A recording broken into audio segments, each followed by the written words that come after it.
Good day, ladies and gentlemen, and welcome to the show. Glad to have you guys here on this Thursday, the 1st of July, 2021. Thank you for tuning in. Now, listen, what used to work doesn't work so good anymore. Used to be when you're a young person, you go to college, get different degrees, get master's degrees, whatever, maybe become a lawyer or a doctor or stuff, which is more service related.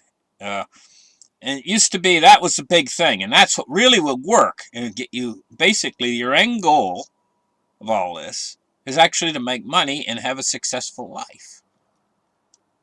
I'll tell you what's going to work now for the younger generation out there. What's really going to work. This next, the 2020s, and even moving into the 2030s, is going to be commodity driven.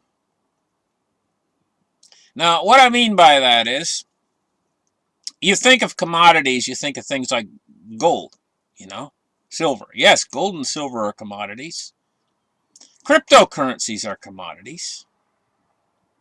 I know some people would disagree with that, but as of this moment, that's what they are. They're commodities.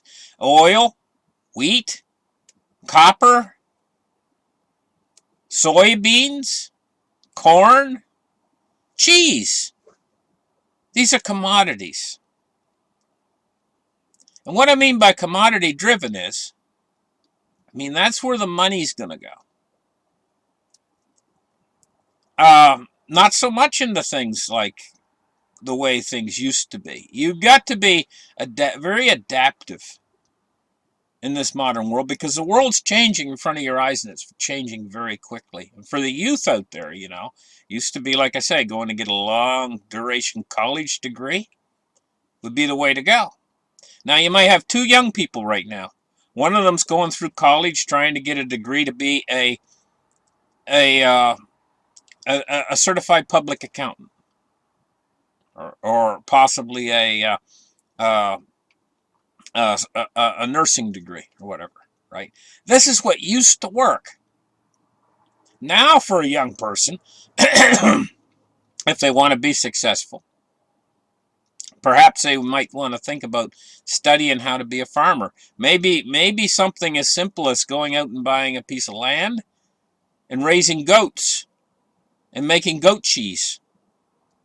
Taking a degree and learning how to make goat cheese. What they're actually doing is they're actually producing a commodity. Cheese is a commodity. And this is going to be a commodity driven the next maybe 20 years. And it means commodity prices, things that are in the real world that have a real utility or value, like cheese. When you go to the grocery store, maybe 2 or 3 years from now, you're going to walk down the cheese aisle and you're going to think that they're bars of gold because of the prices. This is what's coming. And so, say you got a young person, for instance, and they learn how to make cheese, and they buy a small farm, and they get 100 goats, and they're milking the goats or whatever. Maybe they got a milking machine or whatever, and they are producing these bars of cheese and selling them to grocery chains. It might be like a license to print money. And they might stand around, and they might become a very wealthy individual from their goat cheese operation. And they might say, hey, and a relative of theirs might have went through college and went through all and have a big college debt and can't find a job at being a lawyer. Maybe they went through college to become a lawyer. Why? Is because an awful lot of computer technology is replacing a lot of these jobs. And so one person is successful. A person that didn't take the college degree went out and learned how to make cheese. Now they're very successful. And maybe they'll hire the person in their family to work on their farm. And now they're working for them the rest of their life. For the person that is successful because they were able to adapt to this new world or this new society that we're going into. So How does this affect you on a personal level? Maybe you're looking to invest. Okay, and there might be a city nearby, and you're thinking to yourself about buying a duplex apartment building or whatever, and renting units out. And you think to yourself, well, maybe there's a piece of farmland over here too for sale. Which will I buy with my money? Well, the farmland is capable of producing commodities. Maybe it's good for growing wheat, whereas being a tenant, the tenants in your condo building, it might end up getting burnt to the ground if you'd bought that. And maybe you buy the farmland, and then later it might start producing wheat or whatever. See, we're moving into a changing world here, and the faster that people are able to adapt to this new environment, the more successful they're going to be. But it's going to be commodity driven. Things that exist in the real world that have a utility or a value. Silver, for instance, is a commodity. And it has a real world utility and value. I mean, things like they can't make a solar panel without it. They need it for soldering joints and things like that. And small electronics and things. It's got a utility and a value stored into it. And that's where it derives its value from. It's a commodity. And so we got to start thinking in these terms if we're going to be successful. If you don't want to be successful, continue going on with the way things used to be, where you go and you train to become maybe an accountant or something like that. That's what used to work. But now, with computer technology, an awful lot of these jobs are going to become redundant. Now, let's move on. Let's get into the markets now. Let's start the charts right here and take a look what's going on. The silver price today is down, but the reason why we're having so much trouble with the silver price and stuff is because we're actually going through a critical change or a period of time now in the next 6 months, or maybe a little bit more, maybe say 9 months, where they're implementing new rules to the game that's going to change everything. And it's going to change the outlook for gold and silver. And so for the person that's patient, like right now, I know an awful lot of people out there bought silver or whatever, and they're saying, it's got to go up now. No, you got to wait this out. You got to wait until all these new changes and stuff are implemented and everything. And then when it's all said and done, then you're going to see your real profits come from buying into silver. Now, on this side of it. I can't tell you all the nuances. I can't tell you exactly if we'll have a shortage or not. It is a distinct possibility we'll have an actual silver shortage between now and when these things are implemented. That's a distinct possibility, but that doesn't really matter so much. What matters is the long-term picture of when the paper manipulation is going to end. It's ending. 6 months, the hammer comes down on it. And then when we move forward into 2022, there's going to be no more paper manipulation of these markets. They're going to find their true, real value. And so if you're an investor, you want to think about that. That's what's going to make it a good investment for you. Let's move on now to and take a look. Well, we got to do gold. Gold is up today, $4.70 at $17.74.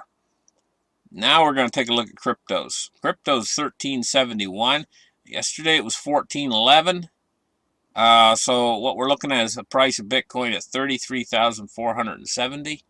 It's getting up around 35,000 yesterday. Fell back a little bit again, but it's been fluctuating.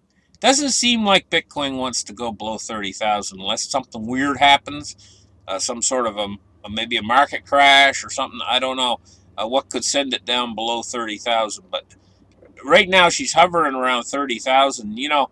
Bitcoin has the potential to go so much higher. Bitcoin's got the potential to go up to $250,000 probably within the next couple of years. And so when you look at these prices, 33,000, what's going through my mind is it's cheap right now.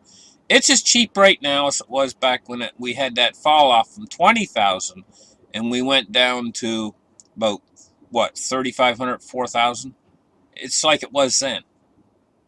It's the same darn thing. And so, you know, it's funny putting a price on something that's really nothing more than air. But that's what Bitcoin is. It's just a computer algorithm. But there you go. That's what it's worth right today. 33. It's unbelievable. You could buy them for a nickel a piece there a few years ago, you know. It's amazing.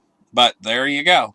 Okay, Dow Jones Industrial Average, 34,587. It's up 84 points on the day so far. Now we're going to take a look at crude oil, 75.11. Now, here's a very frightening thing, you know, is the ratio, crude oil. When they first went into those oil fields out there in West Texas, dig a pipe down into the ground, and the oil would come spurting up in the air, and it would rain all over them, and they'd be all soaked in oil. It was under such pressure underneath the ground.